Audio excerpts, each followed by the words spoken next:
Hey guys, welcome to another episode of the Dr.Eide Show. So I know many of you are probably wondering where I've been and why I have not produced content in over a month. And I would have to say that due to my crazy schedule, I just came off the rotation of obstetrics. I was pretty busy delivering babies over at one of the major hospitals in Atlanta. And it was, although fun, it was very physically exhausting because the night shifts just had me all discombobulated. So anywho, I'm glad to be back, and I'm hoping to be producing more frequent videos for you all that hopefully you find beneficial. So if you like what you hear, feel free to subscribe to my YouTube channel, and also don't hesitate to share the content that you are hearing, because you never know, it may help someone else. All right, so today's topic is on depression. Now, why depression? Why am I talking about such a dark subject? And the reason why I wanted to talk about depression is because depression is one of those topics that's often overlooked or often considered to be taboo. So most people want to skirt around the issue of talking about mental health. And it's so important to have these conversations with loved ones or someone who we know, maybe it's a friend or someone who we suspect may be depressed. And I just want to cover some of the early signs or things to look out for that may be red flags of depression. And oftentimes depression can lead to, if not addressed, can lead to either suicidal thoughts, and unfortunately it can lead to suicide attempts and also completion of suicide in many cases. So first I want to ask you a question. How many of you all know someone personally who have dealt with depression? I can answer that question myself. I personally, my mom actually suffered from depression, and I had no idea until one day I was in college and I came home from class or hanging out with some friends. It was nighttime, came home, mom wasn't home, and her husband told us that she was in a hospital. And upon further questioning, found out that she was in a hospital because of a suicide attempt. Now, that's the first time ever that I've ever known anyone personally who tried to commit suicide. And after talking to my mom, who was always like the jokester, very caring, very loving, very open with her communication, very forthright, it comes to find out that the reason why she tried to commit suicide was because she did not like the tension that was between us and her husband. So she thought it would be better off for her to not be here than to deal with the issue directly and head on.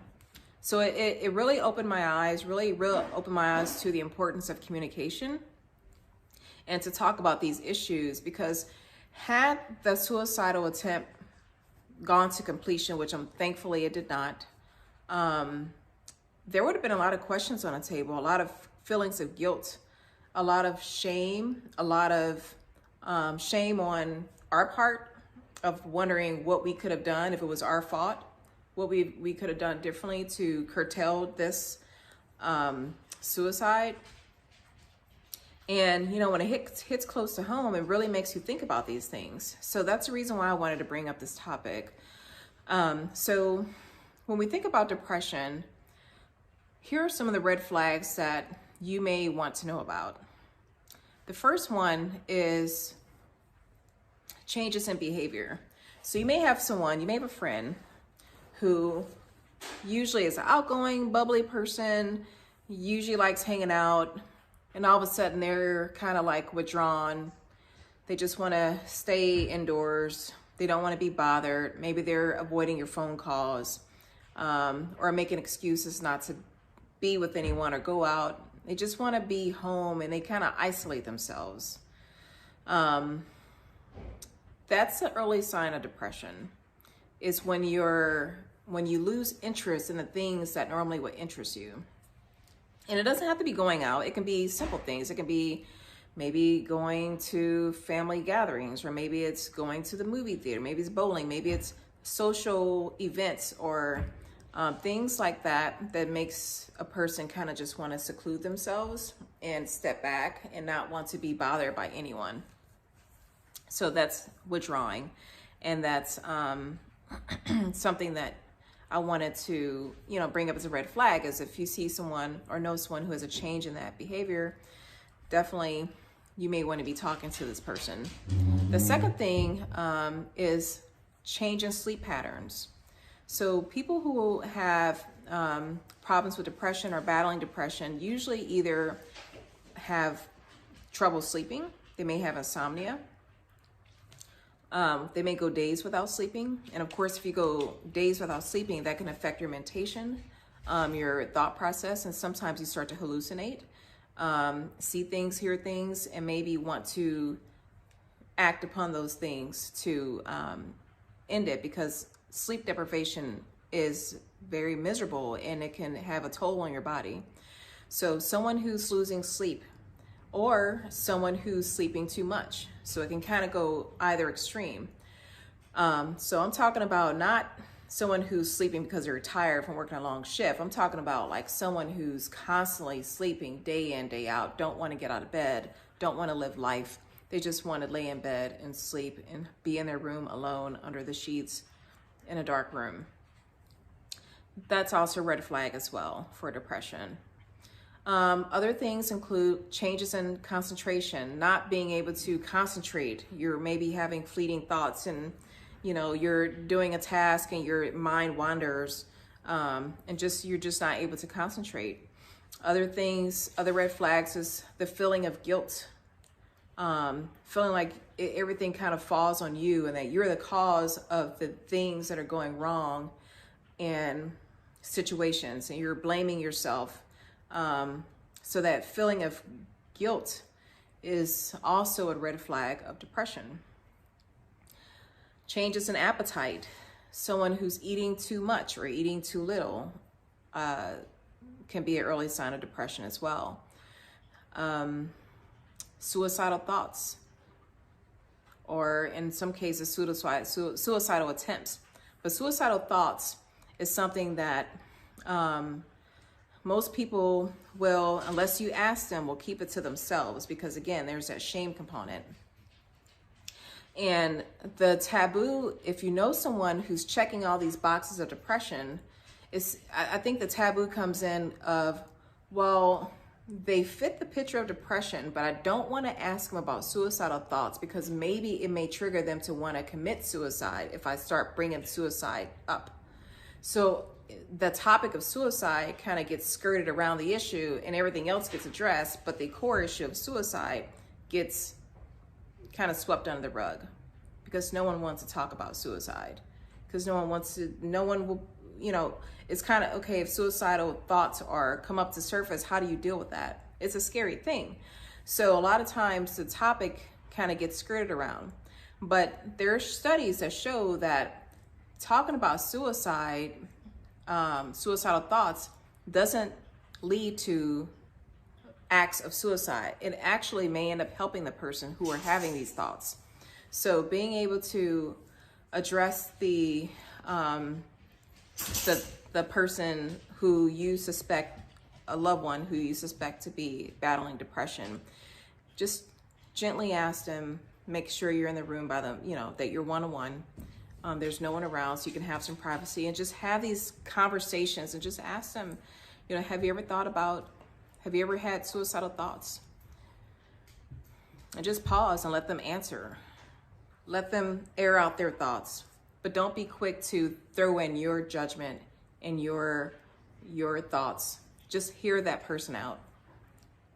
And when you hear that person say, yes, I've been having suicidal thoughts, your follow-up should be, have you thought about how you would carry out suicide?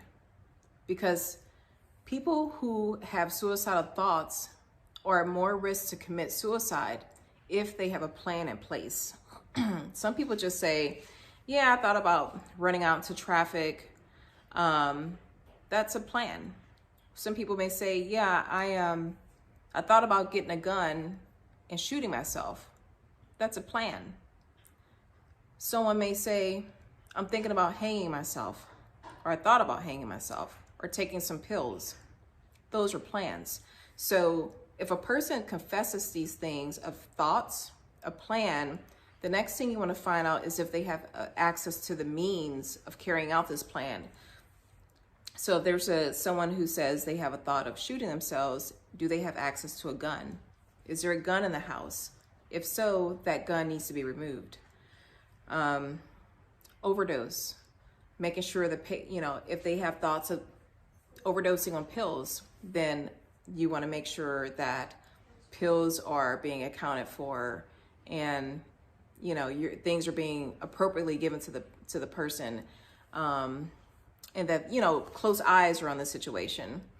Or, you know, the one thing too that I want to also say as a healthcare physician, as a physician, someone who says, I'm having suicidal thoughts and I have a plan in place and I do have access to the means, that's a person who can be either involuntary, committed to a mental health facility so that we can stabilize the person, so that their thoughts of suicide ideation is controlled and reduced, and there's therapy involved. Or the person could say, you know, yeah, I'm having suicidal thoughts, but I don't want to act on it. I don't have any plans in place. That's a person that could be treated on an outpatient basis and observed closely in an outpatient setting. But when these thoughts are coming up of, I'm thinking about hurting myself, I have a plan in place, and I know what I got to do, or if there's an attempt, but it was a failed attempt, that person needs help. And you as a loved one or as a friend can step in and help that person, because that they are in need of help. They are crying out for help, and maybe they just don't know how to ask for it. So be compassionate, because it's a very delicate subject. It's the person who's dealing with depression, it's a day in, day out battle for them. And also for the family that's involved in the picture of a person dealing with depression, it's also a day in, day out battle, because who wants to lose a loved one to suicide?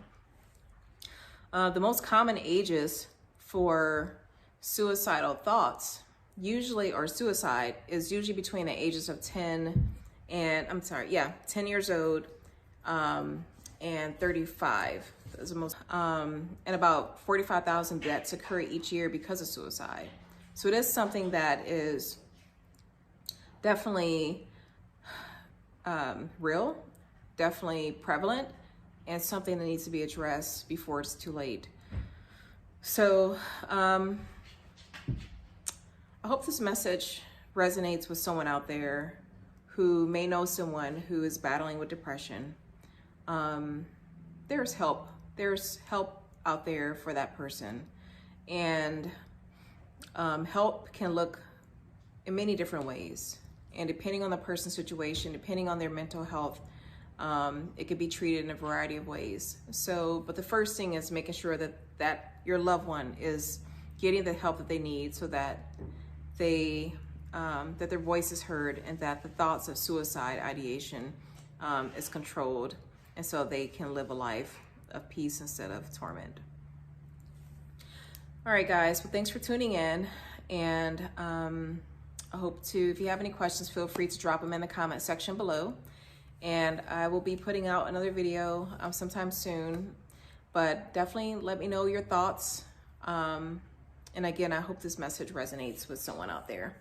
Also, I wanted to mention too, I'll be sure to put in a suicide hotline phone number and in the video at the very end, so that if you know someone who may be dealing with suicidal thoughts, you can definitely feel free to share that suicidal hotline number.